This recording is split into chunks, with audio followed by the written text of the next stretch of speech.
The Messiah said, "When you come to know yourselves, then you will become known, and you will realize that it is you who are the sons of the living Father. But if you will not know yourselves, you dwell in poverty, and it is you who are that poverty." Bro, go ahead po sa inyong katanungan. Salamat po, Tilinet. Magandang umaga, ating mahal na hari sa itong kaparian. Magandang umaga po sa lahat mga kapatid. Tanong ko po, mahal na hari, kasi parati ko makarinig ng example ng mga speeches o kwento na ang buhay daw ng isang tao ay parang isang aklat. So may mga pahina na yun po ang yugto ng kanyang buhay.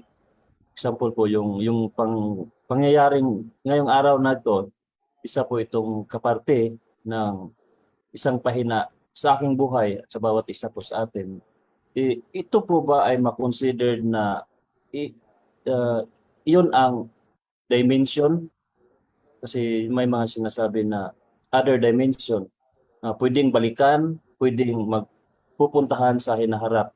Ngunit ang makapunta lang po doon ay I think ang spirit lang po. Ma-consider po ba itong ito ang isang dimension ng buhay ng isang tao? Yun lang po, maraming salamat.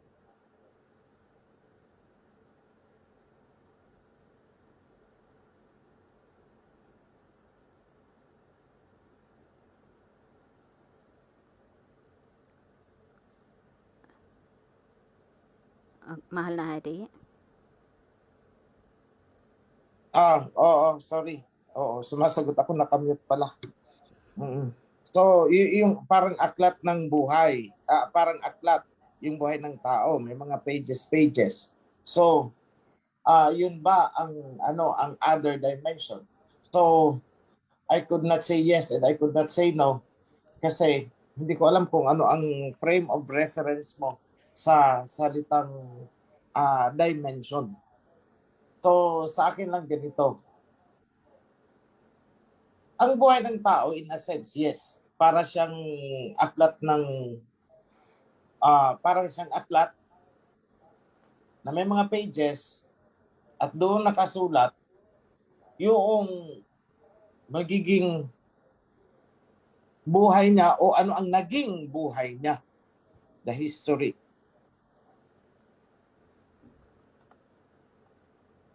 That is the physical dimension. Because that is history. Nag-transcend na sa reality.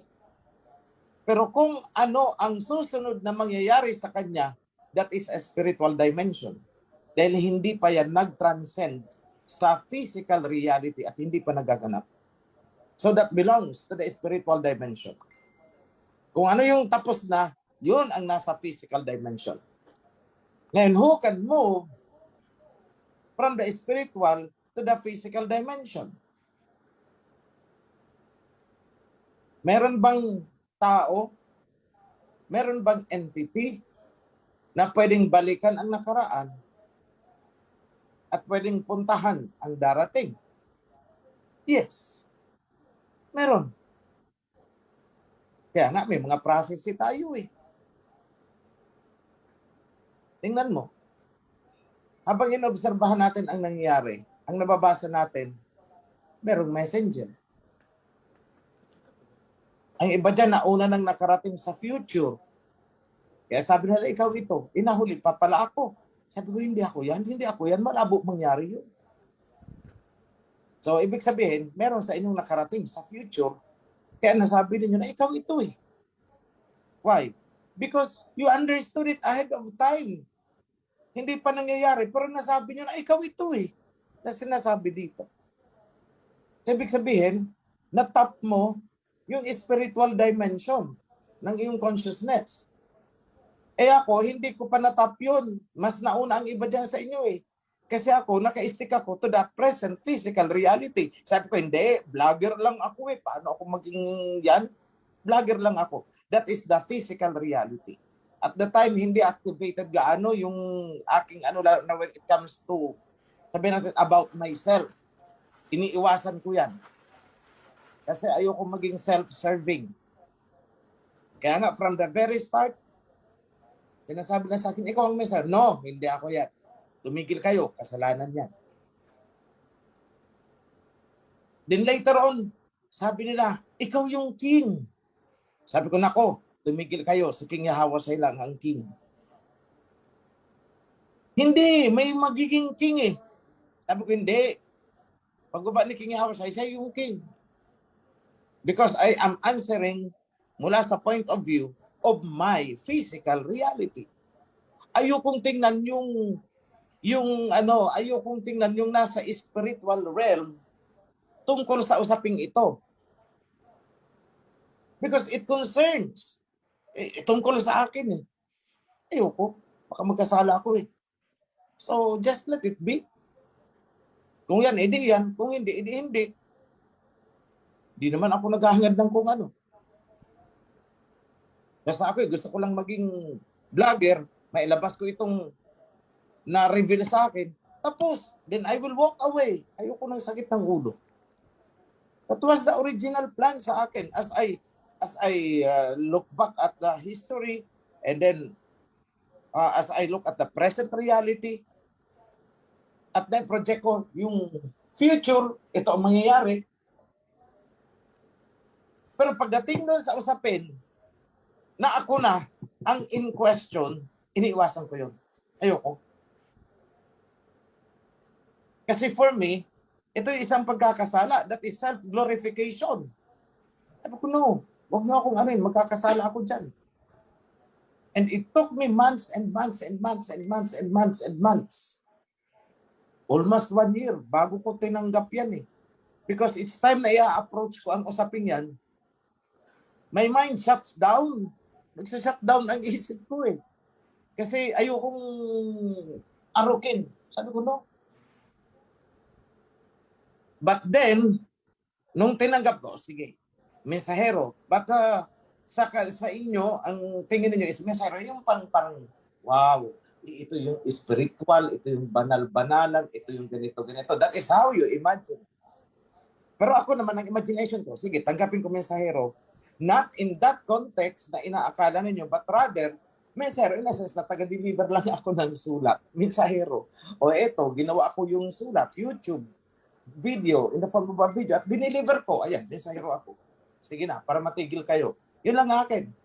Tinakbo ko, sige na nga, para matigil kayo. O sige, ako ng mensahero. Ano ba naman yun? Tama naman. Contextually, in literal sense, mensahero naman talaga ako. Nag-upload ako ng mga video. Tapos, andyan yung edi, sige na nga, mensahero. Edi, natigil sila. Pero sa kanila, hindi, yung spiritual mensahero ito.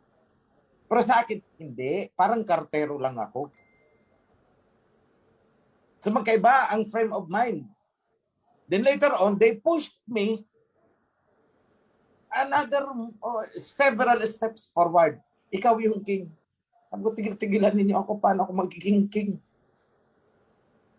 Hindi ikaw to ikaw ito ikaw ito ikaw ito napilitan na nga ako. Sige na nga, ano ba talaga ang meron? Kasi it amazed me. And it stirs my curiosity. Andun yung curiosity ko na para ng, alam mo yun, sabi ko, hindi ako magkakaroon ng peace of mind kung hindi ko talaga ito haharapin. So I decided na harapin ko ito. At the time na hinarap ko ito is nasa kalagitnaan na ang revision ng Bible. Or almost tapos na yata kami ng kunti na lang ang natitira sa Old and New Testament, kunti na lang. Doon ako sige na nga, harapin ko na itong spiritual dimension concerning sa akin. So, yung first revision na ginawa namin, hindi ko talaga nakita kasi ayoko nga tingnan paano ko makikita? Pinipikit ko yung mata ko Dahil ayoko nga makita Sinasabi niyo, it's about me. Ayoko nga Ayoko nga But when I decided to, sige na nga, tingnan ko nga, ano ba talaga yung sinasabi ninyo? Then, nagkaroon ng second phase, yung revision. Bakit? I saw it. Ay, ito pala yung sinasabi sa Book of Revelation. At itinuro ako pabalik, ay, ito pala yung sinabi ni Prophet Daniel. O nga no. At yung year ay umeksakto. We computed it. From the time na lumabas ang little horn of the fourth beast na sinasabi ni Prophet Daniel,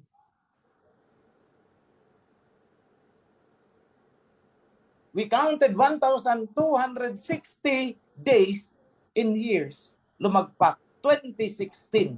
Nasa turning point ako. 2016. Lumagpak.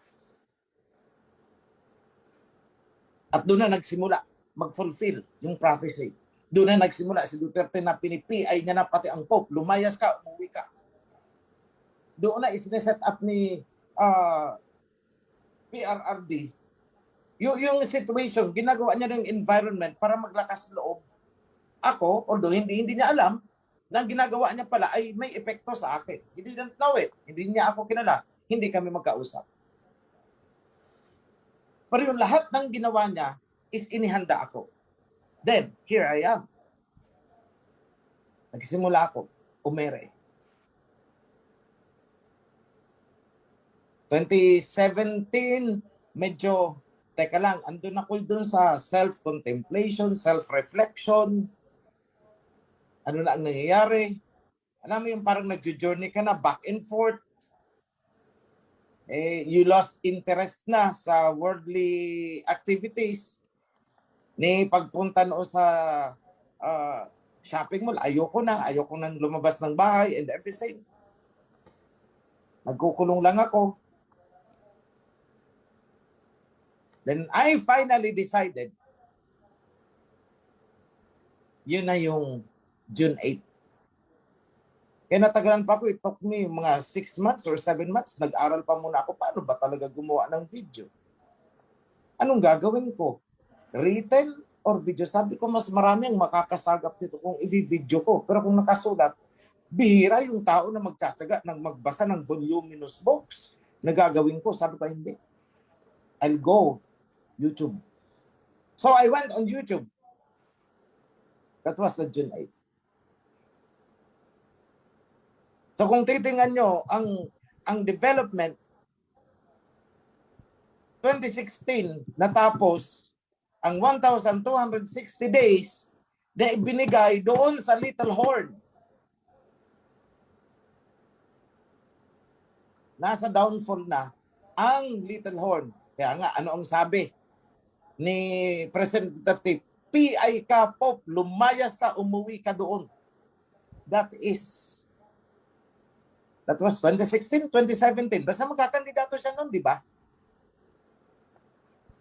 So, in the spiritual dimension, ramdam ni PRRD, the downfall, your days had ended. Tapos na ang panahon mo, Little Horn. Lumayas ka. Umuwi ka dun sa inyo. Nagkukos ka lang ng traffic dito sa amin. And then sabi ko, yes, ito na nga yun. So, I started. So, yung 1,260 days, yan ang nakikita nyo sa Book of Daniel and the Book of Revelation kung saan may magsisimulang big turning point. At nung nakita ko yun, sabi ko, ay buo nga no. We computed it. Hindi self-serving. Ginamitan ng calculator. 5 gabi na pinag-aralan. Isang chapter pa lang ng Book of Daniel. And we went on revision. Kaya pala hindi maintindihan eh. Kasi ang nakasulat sa Book of Daniel, the Ancient of Days, uupo daw sa trono. Well, anyway, I'll continue. Binuksan na eh. Sige. Kung meron kayo dyan, I'll go on with this. This is, I'm sorry, I did not prepare for this kasi alam niyo ako, hindi ko naman alam talaga kung ano yung sasabihin ko. Dapat ituro sa inyo. Nalalaman ko na lang at the time na naka-live na ako sa Zoom. Kaya nga, humihingi pa ako ng konting time. Sabi ko, sis, paunahin mo na muna yung mga magtatanong, yung mga magme-message dyan because I do not know what to say. Hindi ko alam ano bang sasabihin ko. I'm waiting for the inspiration na ito ang i-deliver mo. And it came nung nagtanong si kapatid kanina. Itong sinasagot ko ngayon. I-deliver mo na yan. So I am now delivering it to you. This is the meat. I want you to open sa Daniel 7. Magsimula tayo dyan. Kung may NIV kayo, magsimula tayo dyan sa NIV. Ipapakita ko lang sa inyo ang framework. How it happened. Bakit hindi natin naintindihan.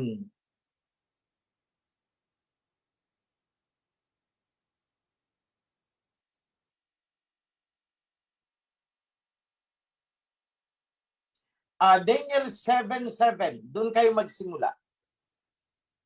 Can anyone read it, please? Yung mga GOD, alam na yan ng ating narrator. Andyan ba si Bro Ed? Use the NIV para pareho ang framework natin.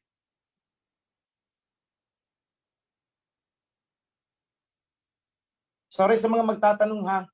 I'll put you on abeyance muna. I need to deliver this. Daniel 7:7 po. Oo, hanggang... Sige lang, pipigilan na lang kita. Pero sasabihin mo kung nasa ang verse ka para makasunod yung mga readers, mga listeners natin. Okay po. Okay, sa Book of Daniel, chapter 7, verse 7. And after this, I saw in the night visions, and behold, a fourth beast, dreadful and terrible and strong exceedingly, and it had great iron teeth. It devoured and brake in pieces, and stamped the residue with the feet of it. And it was diverse from all the beasts that were before it, and it had 10 horns.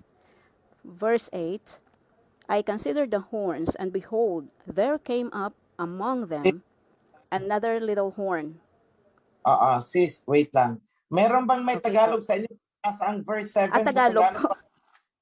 Hindi, Tagalog mag-English po. please. Sige po.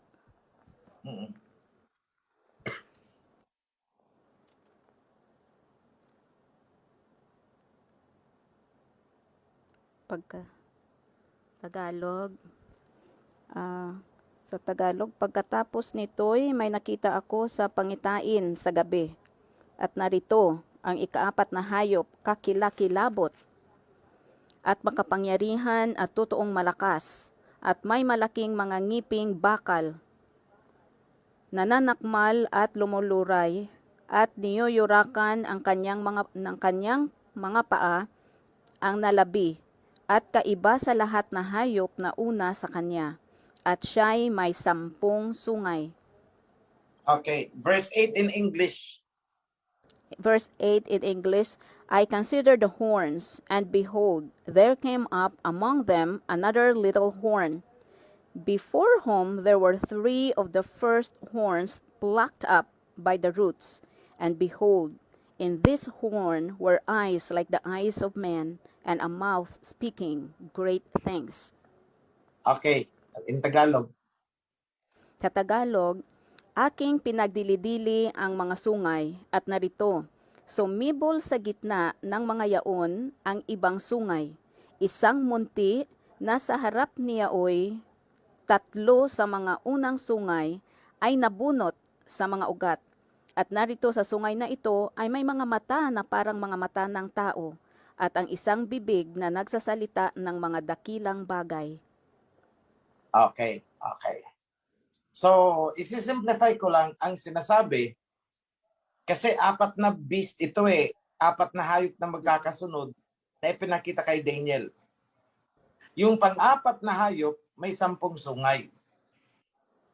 Tapos, natanggal yung 3, may sumibol na isang maliit na sungay. Yan yung sinasabi ko sa inyong little horn. Yung sa verse 8, okay, yun na pala ang sa verse 8 na explain ko na. Okay, verse 7 and verse 8. Proceed kasi sa verse 9. NIV sis, ang gamitin mo please. Verse 9 and 10. Verse 9, sandali. In NIV, sandali po.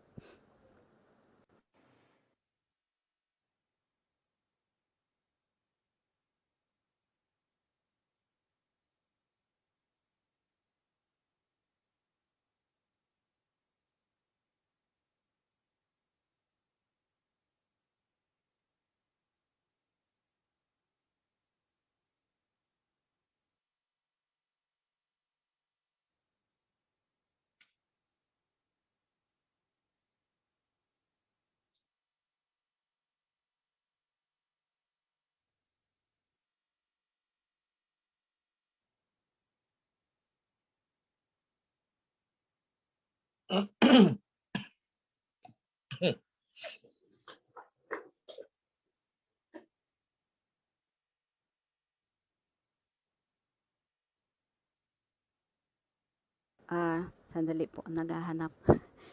Daniel 7 verse 9. O yung may electronic copy Okay. din at may, pakitulungan si sis. 7 verse 9. Daniel 7.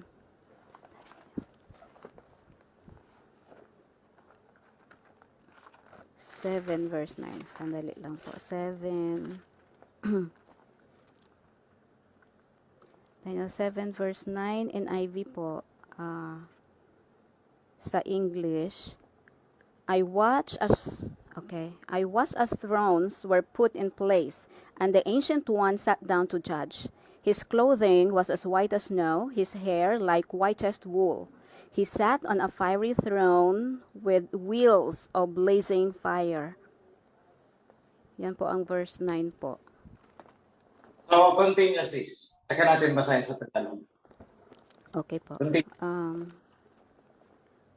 Verse 10, ito po yung sabi, and a river of fire flowed from his presence. Millions of angels ministered to him, and 100 millions stood to attend him. Then the court began its session, and the books were opened.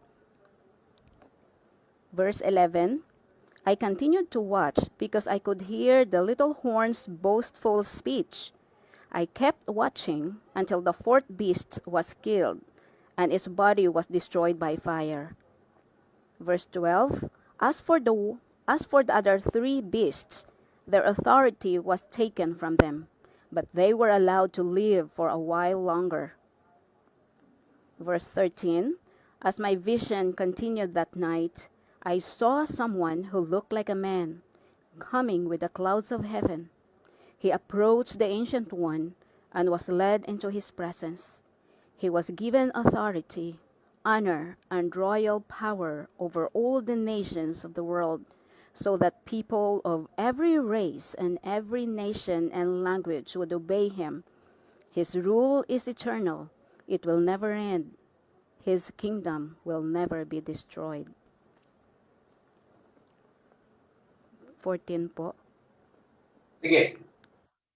Verse 15, I, Daniel, was troubled by all I had seen, and my visions terrified me.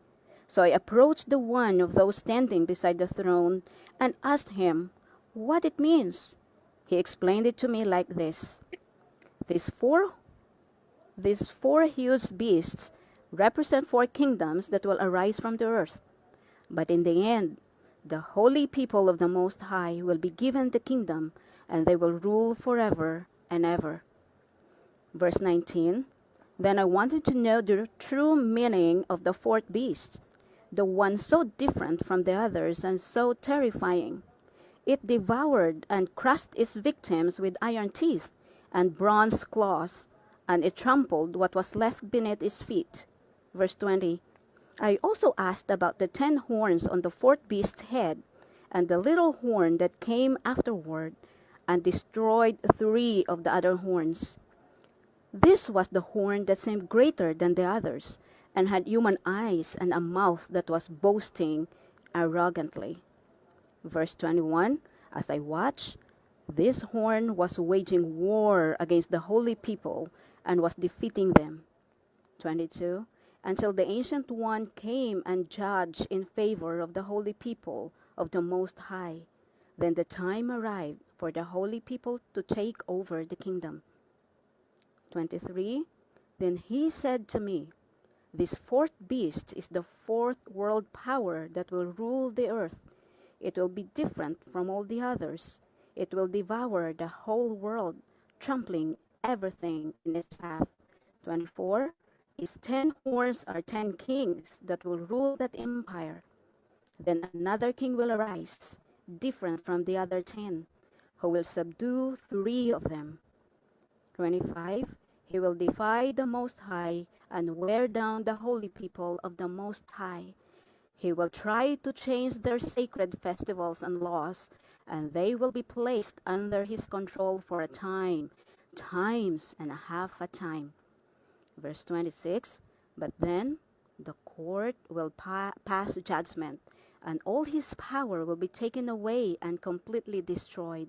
27, then the sovereignty, power, and greatness of all the kingdoms under heaven will be given to the holy people of the Most High. They will rule forever, and all rulers will serve and obey them. 28, that was the end of the vision. I, Daniel, was terrified by my thoughts, and my face was pale with fear, but I kept these things to myself. Okay. Pakibasa sis sa Tagalog. Sino may Tagalog dyan? Tagalog na NIV po o King James po? Tagalog na NIV siguro. Mga kapatid, patulong po sino may NIV na Tagalog po.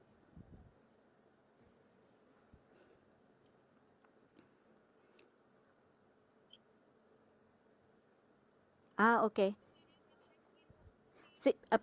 Okay. Priest Apo Dato.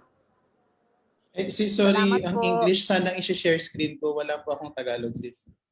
Walang Yung Tagalog English sana po. kanina. Oh. Sige, sige. Sorry po. Pero, Priest Dato. I-share screen ko po yung English, King Whitesy. Okay, wala magkakabasa sa Tagalog. Sino may Tagalog dyan? Sige, kahit anong Tagalog.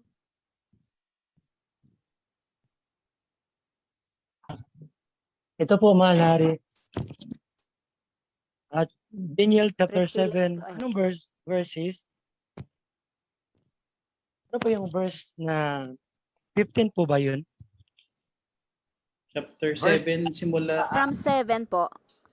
Chapter 7, magsimula sa Daniel 7. chapter 7 from 7 po hanggang 28 po. Sige po. Sige po. 7. Ito po, Daniel chapter 7, verse 7. Pagkaraan, nakita ko ang ikaapat na halimaw. Nakakatakot ito at napakalakas. Bakal ang ngipin nito at niluluray ang anumang makagat at tinatapakan ang matira doon. Kakaiba ito sa tatlong nauna sapagkat ito'y may 10 sungay. Verse 8. Pinagmasdan kong mabuti ang mga sungay at nakita kong may tumutubo pang isa. Ang 3 sungay ay nabunot upang magkaroon ng puwang ang sungay na tumutubo. Ang sungay na ito ay may mga mata na tulad sa tao at may bibig na nagsasalita ng sobrang kayabangan. Verse 9. Habang ako ay nakatingin, mayroong naglagay ng mga trono na upo sa isa sa mga ito ang nabubuhay magpakailanman. Puting-puti ang kanyang kasuotan at gayon din ang kanyang buhok. Ang trono niya ay naglalagablab at ang mga gulong nito'y nagliliyab. Verse 10. Parang bukal ang apoy na dumadaloy mula sa kanya. Pinaglilingkuran siya ng milyon-milyon. Pinaglilingkuran siya ng milyon-milyon bukod sa daan-daang milyon na nakatayo sa harap niya. Umanda na siya sa paggagawad ng hatol at binuksan ang mga aklat. Verse 11. Dahil sa sobrang kayabangan, sinabi ng sungay, muli akong tumingin at nakitang pinatay ang ikaapat na hayop at inihagis ito sa apoy. Verse 12. Ang iba namang halimaw ay inalisan ng kapangyarihan, ngunit binigyan ng panahong mabuhay. Verse 13. Patuloy ang aking pangitain. Nakita ko sa alapaap sa langit ang parang isang tao. Lumapit siya sa nabubuhay magpakailanman. Verse 14. Binigyan siya ng kapamahalaan, ng karangalan at ng kaharian upang paglingkuran siya ng lahat ng tao sa bawat bansa at wika. Ang pamamahala niya ay hindi magwawakas at ang kanyang kaharian ay hindi mawawasak. Verse 15. Ako si Daniel ay nalito at nabagabag dahil sa pangitaing iyon. Verse 16. Kaya't nilapitan ko ang isang nakatayo roon at at tinanong ko siya kung ano ang kahulugan ng mga bagay na aking nasaksihan. Ipinaliwanag naman niya ang mga ito sa akin. Verse 17. Ang sabi niya, ang 4 na halimaw ay 4 na kahariang lilitaw sa daigdig. Verse 18. Ngunit ang mga hinirang ng kataas-taasang alahayam ang binigyan ng karapatang mamahala magkailanman. Verse 19. Hinangad kong malaman ang kahulugan ng ika-4 na halimaw sapagkat malaki ang kaibahan nito sa tatlo at dahil sa nakakatakot ang anyo nito. Bakal ang mga ngipin at tanso ang mga panga. Dinudurog nito saka nilulunok ang lahat ng abutan at tinatapakan ang matira. Verse 20. Hinangad ko ring malaman ang kahulugan ng 10 sungay at ang kahulugan ng isang sungay na tumubo at naging dahilan para mabunot ang tatlo. Gusto ko ring malaman ang kahulugan ng mga mata ng bibig sa sungay na sobrang kayabangan ang pinagsasabi. Kung bakit ang sungay na ito'y mas malaki kaysa iba. Verse 21. Samantalang ako'y nakatingin, nakita kong dinigma at ilupig ng sungay na ito ang mga hinirang ng alhayam. Verse 22. Pagkatapos dumating ang nabubuhay, magpakailanman at nagbigay ng hatol sa panig ng mga hinirang ng kataas-taasang alhayam. Dumating ang araw para ibigay sa bayan ng alhayam ang pamamahala sa kaharian. Verse 23. Ganito ang sinabi niya sa akin, ang ika-4 na sungay, ang ika-4 na hayop ay ang ika-4 na kahariang lilitaw sa daigdig. Kakaiba ito sa lahat ng kaharian sapagkat masasakop, yuyurakan at dudurugin ito ang buong daigdig. Verse 24. Ang 10 sungay ay kumakatawan sa 10 hari ng kahariang ito. Sa gitna nila'y lilitaw ang isa na kaiba sa mga nauna at 3 hari ang kanyang pababagsakin. Verse 25. Magsasalita siya laban sa kataas-taasan at pahihirapan niya ang mga hinirang ng kataas-taasang alhayam. Tatangkain niyang baguhin ang kautusan, ang mga takdang kapanahunan, ang mga hinirang ng alhayam ay ipapailalim sa kanyang kapangyarihan sa loob ng 3 taon at kalahati. Ngunit siya ay hahatulan, kukunin sa kanya ang kaharian at pupuksain siya ng lubusan. Verse 27. Ang kaharian ay ang karangalan ng mga kaharian sa buong daigdig at ibibigay sa mga hinirang ng kataas-taasang alhayam. Siya ay maghahari magkailanman, maglilingkod at susunod sa kanila ang lahat ng kaharian. Verse 28. Dito natapos ang pangitain.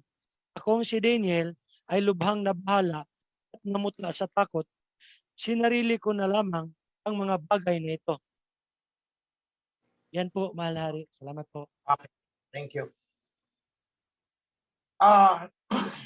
Gusto kong bantayan ninyo, pansinin niyong mabuti yung mga tauhan o characters sa loob ng Book of Daniel at saka Book of Revelation. Ipapakita ko sa inyo mamaya. So sa Book of Daniel, verse 8, while I was thinking about the 10 horns of the 4th beast, another horn, may isa pang horn, isang maliit na sungay ang sumibol. This little horn had eyes like that of a human being and a mouth that spoke boastfully. The little horn uprooted the first 3 of the 10 horns. Okay, mag-focus tayo dito sa little horn at saka ano ang gagawin niya doon sa susunod na kings. Okay, sa verse 9, ito bantayan nyo itong mabuti. Verse 9, then as I look, thrones were set in place. Thrones, maraming trono ang isinet up. And the Ancient One took his seat. Anong naisip nyo? Anong Ancient One? Sa NIV, the Ancient of Time. Ano yun? Nakasulat dyan sa NIV? Ancient of Time? Ancient of Days. Ancient of Days po. Ancient of Days took his seat. Anong naisip nyo sa Ancient of Days na umupo sa trono? Meron bang ganon? Ancient of Days na upo sa trono? Alam niyo kung ano ang nawala dito? Ano ang tinakpan nila ng salitang Ancient of Days? Ganito po yan kung babasahin mo ng tama at kung tama ang rendition. Then as I look, thrones were set in place. May inilatag na mga trono, maraming trono. And the king took his seat. May isang king na umupo. Hindi po umuupo ang Ancient of Days. Ang umuupo ay hari. So a king took his seat. Merong king na uupo kasama nung mga nakaupo doon sa trono. Mamaya malalaman nyo kung sino yung mga nakaupo sa trono na yan. So, pumunta tayo sa verse 11. Then I continued to watch and heard the boastful words of the little horn speaking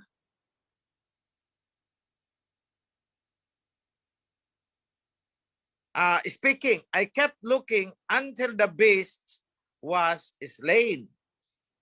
Okay. Ngayon,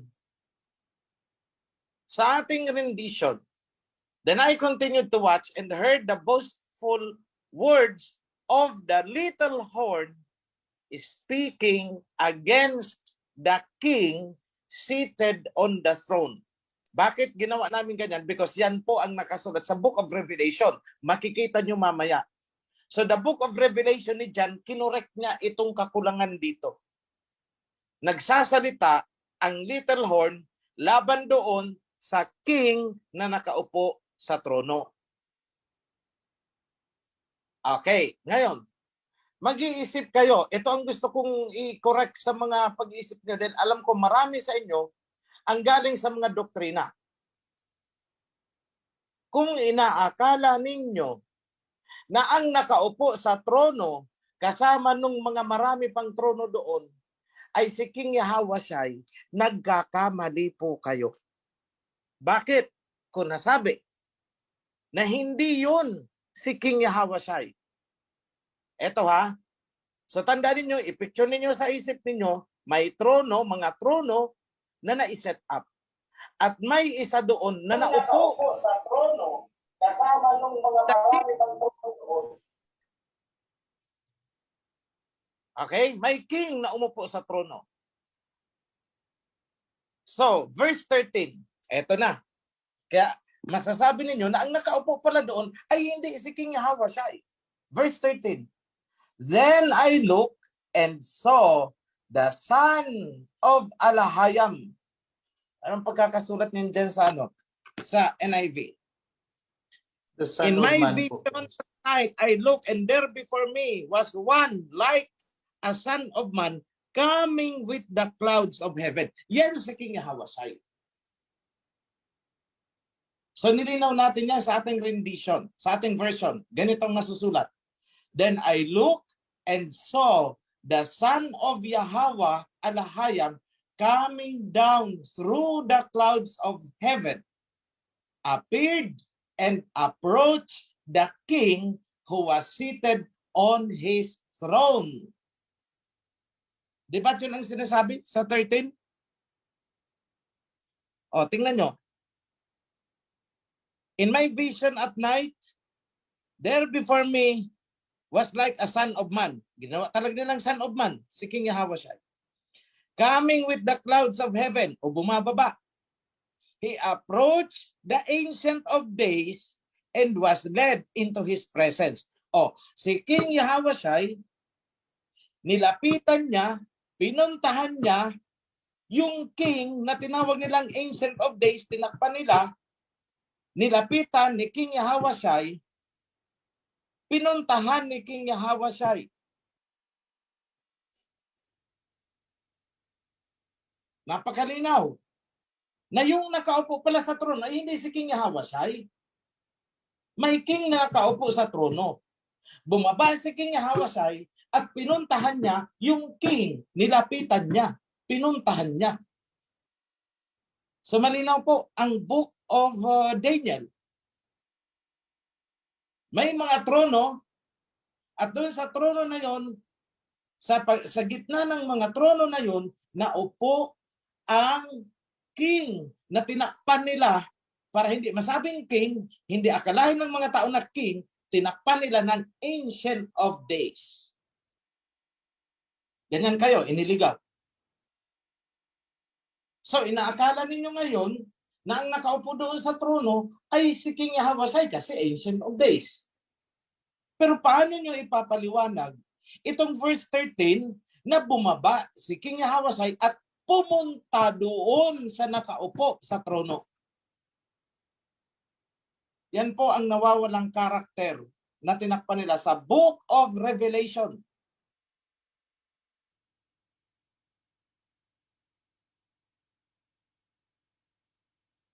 O anong ginawa ni King Yahawashai?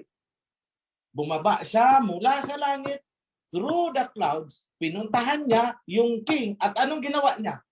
Binigyan niya ng kapangyarihan, dominion, that will not pass away.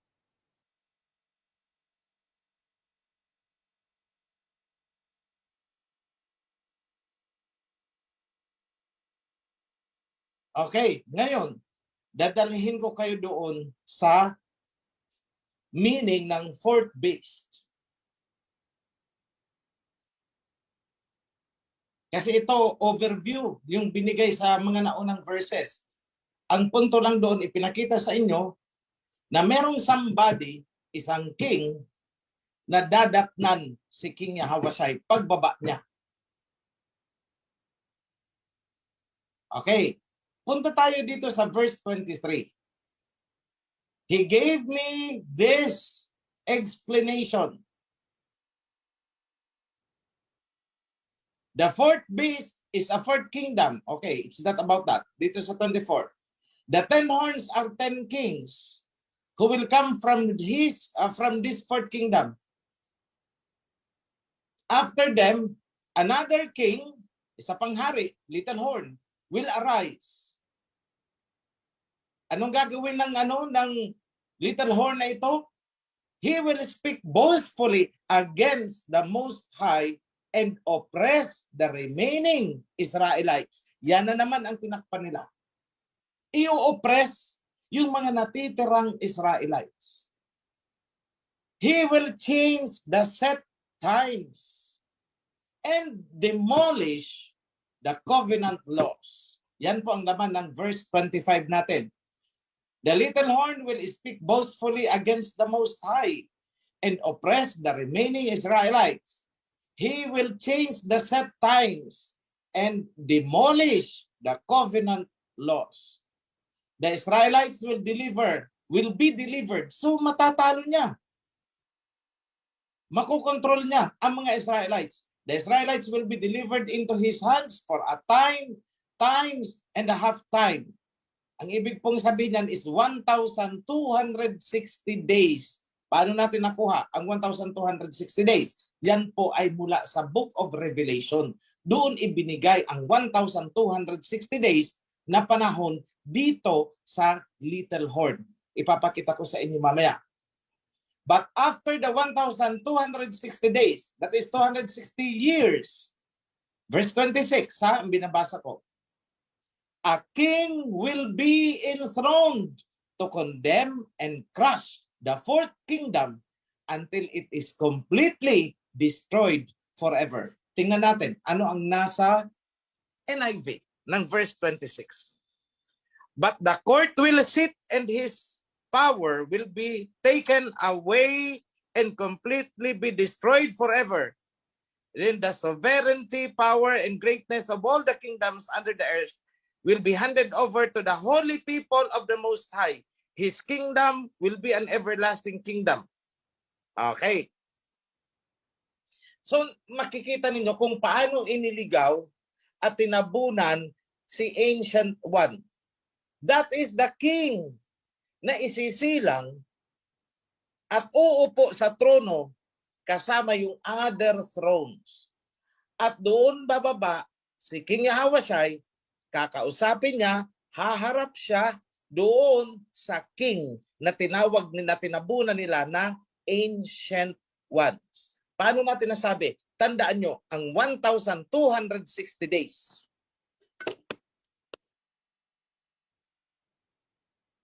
Okay, so pumunta na tayo sa Book of Revelation. Sa Book of Daniel yan.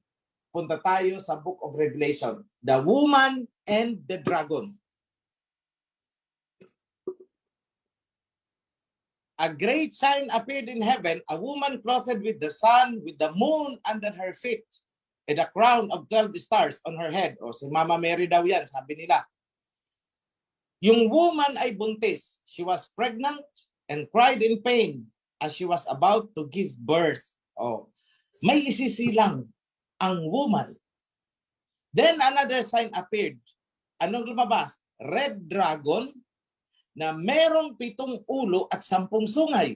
Ito yung 10 sungay na nakita din ni Daniel. Okay, the dragon stood in front of the woman who was about to give birth. Inabangan niya ang isisilang na bata the moment the child is born. Bakit? Kakainin niya. Lalamunin niya. Ibig sabihin, papatayin niya. But the woman escaped to the wilderness where she was taken care of for 1,260 days. Then she gave birth to a male child in a place prepared for her. Yan po ang sa version natin. But I want you to see by chronology na sinasabi pala ni Daniel na a time and a half times and a time is 1,260 days. Galing dito sa Book of Revelation. Inayos na ni John. Verse 6, the child was chosen by Yahweh and given a throne to rule the heavenly kingdom with a gold scepter and an iron hand. Ano ang sinasabi dyan? Pagkakasulat niya sa mga Bible ninyo. Yung child daw ay inisnatch ng ama at dinala sa kanyang trono sa kalangitan. So again, that is the trick. Iniisip ninyo all the while na itong isisilang na bata ng woman ay si King Yahawashi. All the while, inaakala ninyo na ang prophecy na ito ay tungkol kay Messiah Yahawashi. Ganyan kayo niloko. Bakit? Hindi po ito si Messiah Yahawashi. Bakit ko nasabi? Eto. Sino ang nagbigay ng prophecy na ito kay John? Ng vision? Hindi ba't si Messiah Yahawashi? Kailan ibinigay ni Messiah Yahawashi? Tapos na siyang isilang. Tapos na siyang makrucify. At nakaakyat na nga sa langit eh. Paanong nangyari na ibinigay niya ang prophecy, huli na kay John? Ibig sabihin, tapos na, nangyari na, tsaka pa lang siya nagbigay ng prophecy kay John? Di ba mali? The estimate is, itong Book of John, according to sources, which is may mga slight differences, itong revelation kay John ay isinulat niya 30 years, 30 years matapos umalis si King Yahawashi. So ibig sabihin, hindi ito tungkol sa pagsilang kay Messiah Yahawashi. Dahil tapos na eh. Bakit pa ipaprophesy? Pag sinabi natin prophecy, mangyayari pa lang. Ibinigay prophecy kasi yun ang magaganap. Tapos na, naganap na, nahuli ang prophecy. So in short, again, hindi po ito tungkol kay Messiah, King Yahawashi. Tungkol ito saan? Doon sa king na sinasabi ni Daniel na may king na uupo sa trono. At yun ang pupuntahan ni King Yahushua pagbaba niya dito sa mundo. Sa kanyang muling pagbabalik. Eto. Then Satan declared war against the heavenly kingdom. Nag-declare siya ng digma, pakikidigma laban sa heavenly kingdom.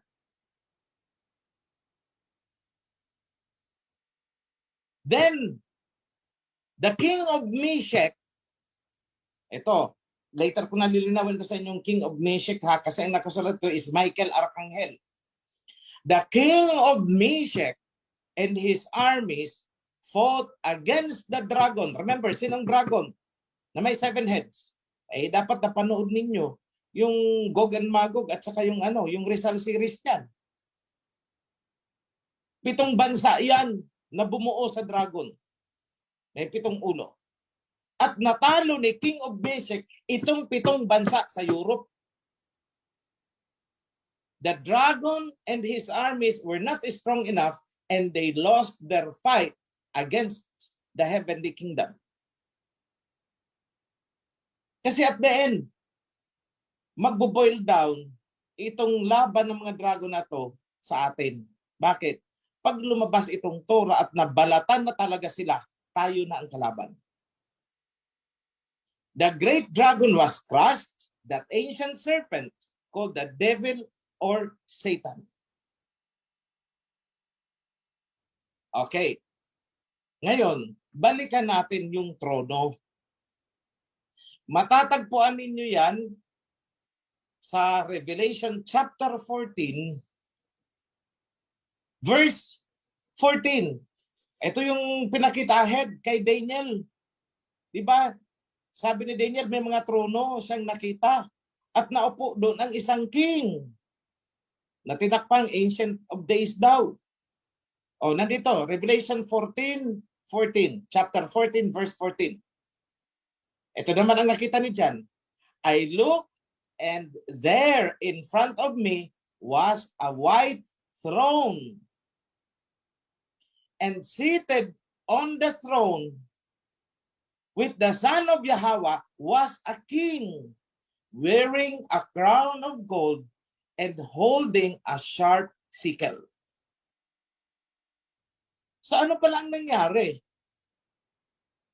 Di ba, sabi ni Daniel, merong king na aabutan si King Yahushua.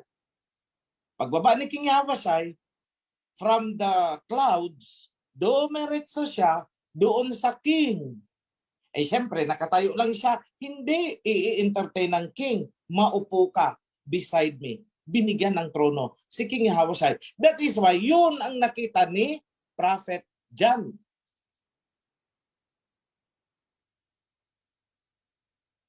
May sickle.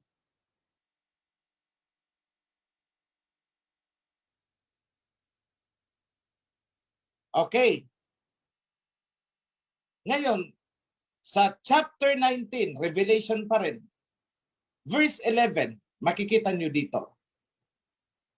I saw the heavenly kingdom is standing open, and there in front of me was a white horse, whose riders were the king and the almighty King of Kings. Dalawa ang nakasakay dyan. Horse is a throne, kapangyarihan. With justice, they judge and wage war.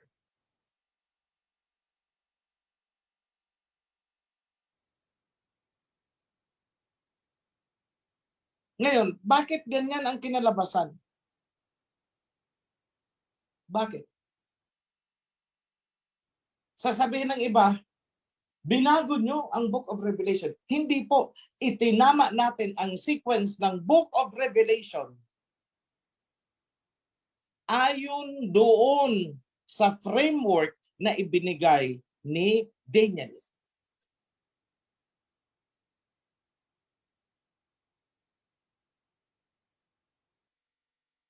Okay, may nakalimutan pala ako dito sa woman. Okay, so balikan ko lang ito ha. So binigyan ng 1,260 days na babagsak tayo sa kamay ng mga kaaway natin. Yun ang sinasabi sa verse 5 ng chapter 12. Sorry, nalaktawan ko ito. Sa verse 13, when the dragon saw that he had been hurled to the earth, kasi nilabanan ni King of Meshach, he pursued the child. Hinabol niya yung bata.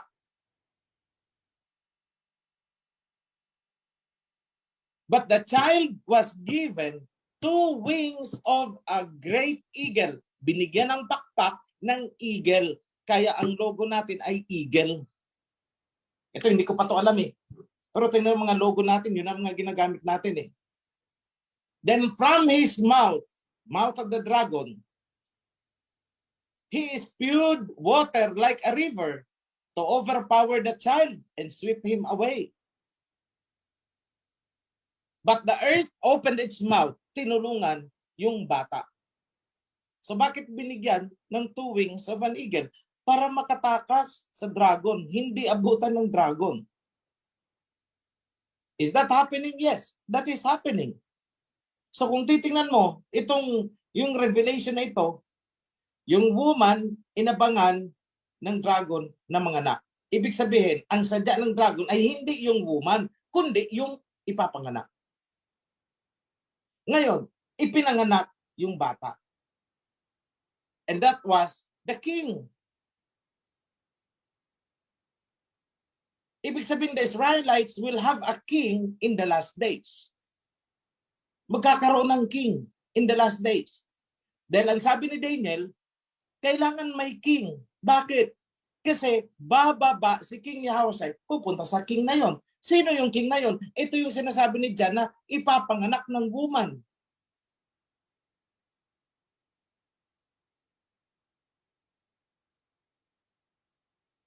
Ngunit wawanti din nitong dragon, yung bata, papatayin niya. Gusto niyang patayin. Pero binigyan yung bata ng 2 wings of an eagle para makalipad at hindi abutan ng dragon. So anong symbol natin? Eagle. Hindi ko pa ito naintindihan noon. Eagle na ang ginagamit natin. Kailan lang ito na-reveal sa amin? This week lang. Sabi ko, kaya pala eagle. Kaya pala yung design ng throne na ipinapagawa ko, ang backdrop is napakalaking nakadipa na eagle sa likod ng upuan ng trono. Because of this pala, akala ko noon, yung babae ang binigyan ng pakpak. Yung pala is yung bata na isinilang binigyan ng pakpak of an eagle. So, kung titingnan nyo, sa previous interpretation ng mga pastors dito, yung woman ang binigyan ng wings, kaya nakatakas. Hindi po. Dahil ang kailangang tumakas ay ang child. Sa previous pastors natin, ang sabi nila, si King Yahushua yung isisilang. Hindi po, kasi tapos nang naisilang eh. Nakaakyat na nga sa langit eh. Huli naman ang prophecy ni John. See? That's why when you read the book of Revelation, dapat alam ninyo kailan isinulat ang book of Revelation. Bago isilang ang Misaya o tapos nang naisilang ang Misaya at nakaakyat na. So ang sagot doon, nakaakyat na nga siya.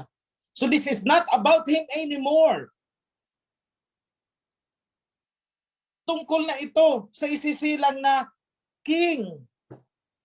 Kung saan bababa, pagbaba ni Messiah, King Yahushua, pupuntahan niya ang king na yon. Halika dito.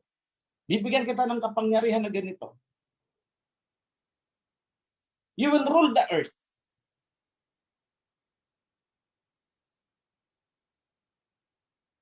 Kasi sinulat niya yan eh, na I will give him authority just as the Father has given me authority. Pakihanap nga yan, please, Dato. Yes po. I-share screen ko po ba? Come again? I-share screen ko po ba, Kuya Messi? Yes, please share the screen. Ayan. Revelation chapter 2 verses 26 to 29. Okay. Tingnan niyong mabuti ang Revelation chapter 2 verse 26 to 29.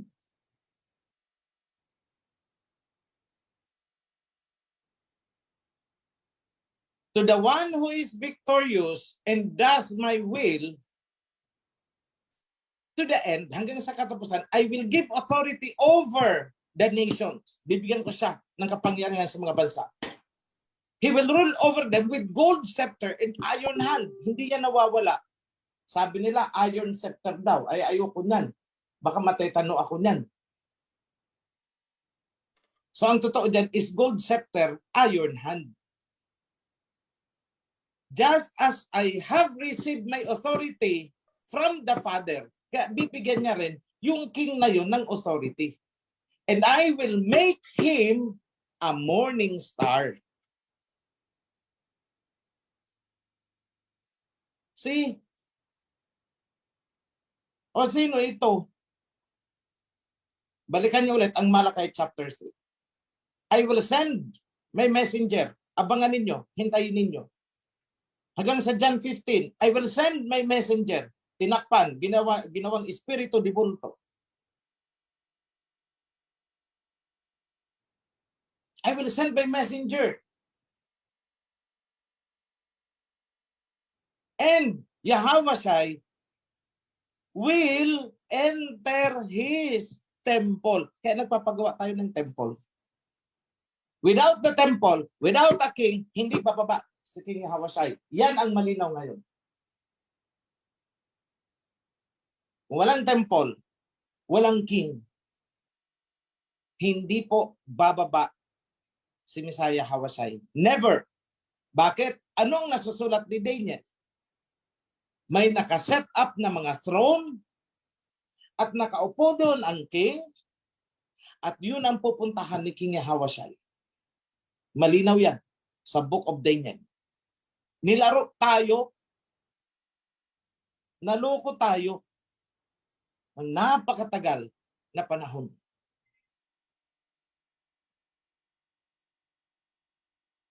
At sinabi ni Prophet Malakay, yung mensahero na inyong hinihintay ay darating. He will appear.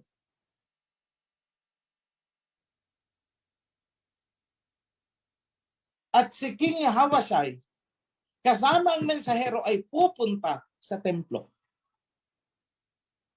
See?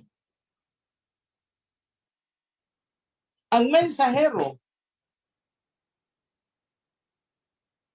ay isinugo ni King Yahweh. Basahin nyo ang four horsemen.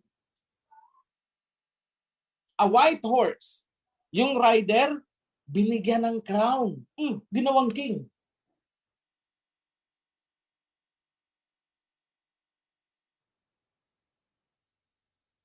Kaninong kagustuhan yon?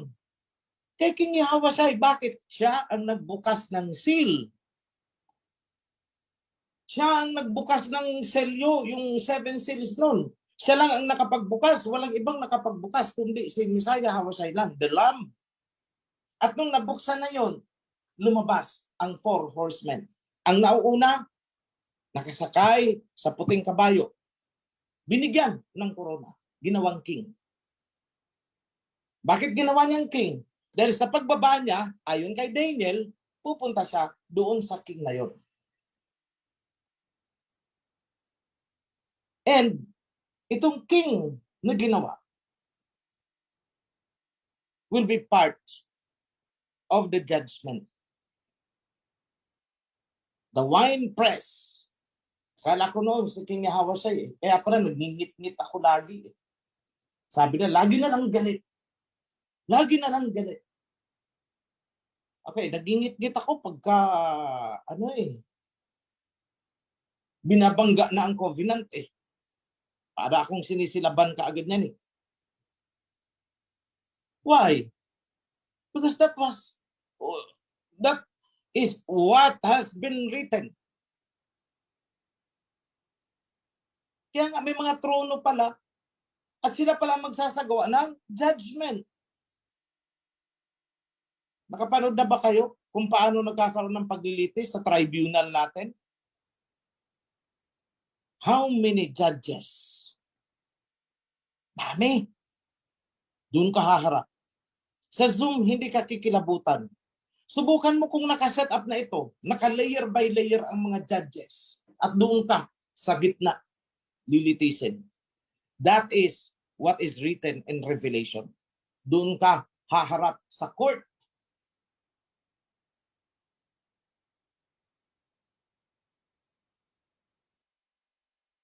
So as you can see, itong mga kaalaman na ito, hindi inilabas ni Daniel ng buong buo at kumpletong-kumpleto, although ipinakita na sa kanya. Dahil sinabihan siya, huwag mong ilalabas. Seal it. Dahil ang nakikita mo ay mangyayari sa mga pinakahuling araw. Doon yan matutupad.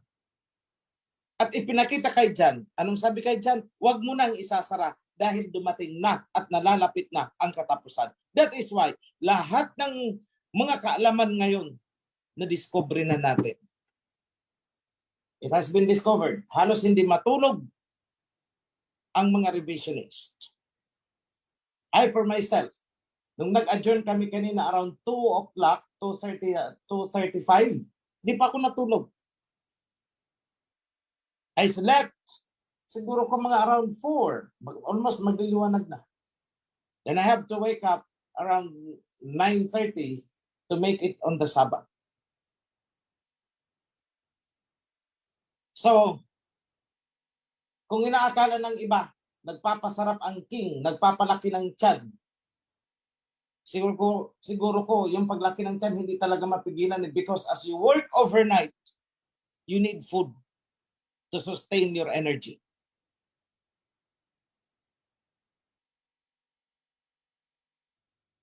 And all these things ay revealed na. At in-reveal ko na sa inyo, isang karning matigas na kahit ako mismo, hindi ko gustong kainin during those days. Hindi ko talaga ito matanggap. Tigil-tigilan nyo ako dyan sa mga kalukuhan nyo. Yun exactly ang sinasabi ko sa mga nagsasabi na, ikaw ang may Messiah, tigil-tigilan yung mga kalukuhan nyo. Kasalanan yan, tumigil kayo. Basta ako'y vlogger lang. Narrator. Kaya yung mga nagkura, narrator lang yan. Hindi nila alam that I was humbling myself down because I don't want to steal the glory na hindi naman akin. Yung pala, binigyan din naman pala. Bakit? I will make him a morning star. Ayun, maluwag kong tinatanggap. Whatever it is, he designed it. Sino ako para tumanggi dyan? Eh di ako pang nagkasala. So, hindi ako magtatagal. Next year, during the feast of blank, kasi i-fix ko pa yan.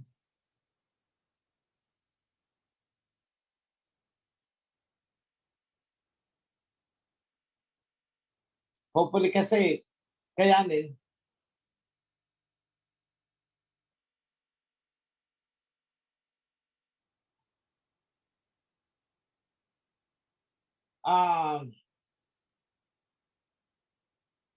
Hopefully magkaroon na ng kahit man lang yung external muna kasi 3 years construction ang temple natin, at least yung external muna is maayos. We will prepare for a big event.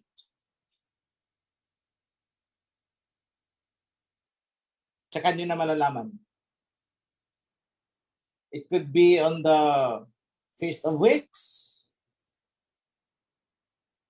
Depende. Tingnan natin.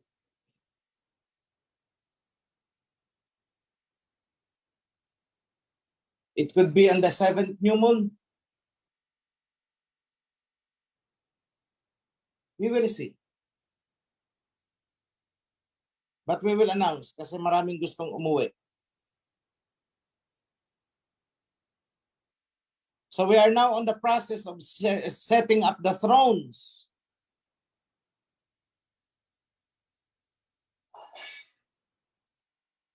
Hindi ko naman pwedeng wag yang gawin because it is what is written. Sa kanila hindi revealed itong sekreto ng kingdom, but it has been revealed to us. Sa atin, ibinigay ang kaalaman. Kahit kay Daniel, hindi ipinalabas noon. Basta pinakita lang ni Daniel ang susi para maunawaan ang sequence. So ngayon, I'm confident. Hindi tayo nagkamali. Kaya yung mga nag-design, hindi pa ito actually na ano. If you can see, mula sa ring na isinusot ko, it is an eagle. Mula sa mga logo, it is an eagle. Hanggang sa baptism ni Messiah Hawashainon, it was an eagle. Pinakawalan ni Noah, it was an eagle. The bird of prey was an eagle, is an eagle. And Book of Revelation, 2 wings of an eagle was given to the child para hindi siya lamunin ng dragon. The dragon is there. Mararamdaman natin ang full impact the moment na lumabas ang Torah and Covenants. Mababalatan sila. Because from the mouth of the one seated on the throne, mula sa bibig ng nakaupo sa trono, lumabas ang sword, a double-edged sword that will tumble down the enemies. Ano ang sword? The word of Yahweh is like a double-edged sword. It penetrates the bone and the marrows. So all the while, hinihiling ko sa inyo, yung mga hindi kayang i-digest itong message na binigay ko, magpatulong kayo sa priesthood.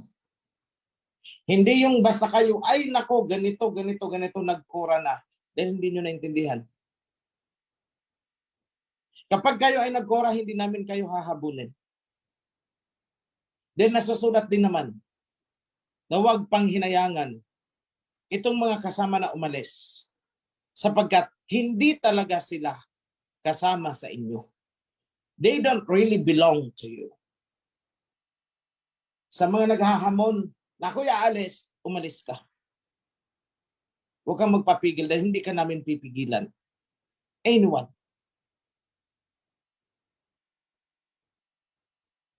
You know the covenant? Pinasok mo ang covenant, nakipagtipan ka sa Aba. That is your responsibility. Pangatawanan mo kahit anuman ang mangyari. Magkagulo na, kung magkagulo, magkaroon ka man ng kaaway, the understanding, pangatawanan mo pa rin ang covenant. Do not step out. Kasi the moment mag-step out ka, it will be very hard for you to come back.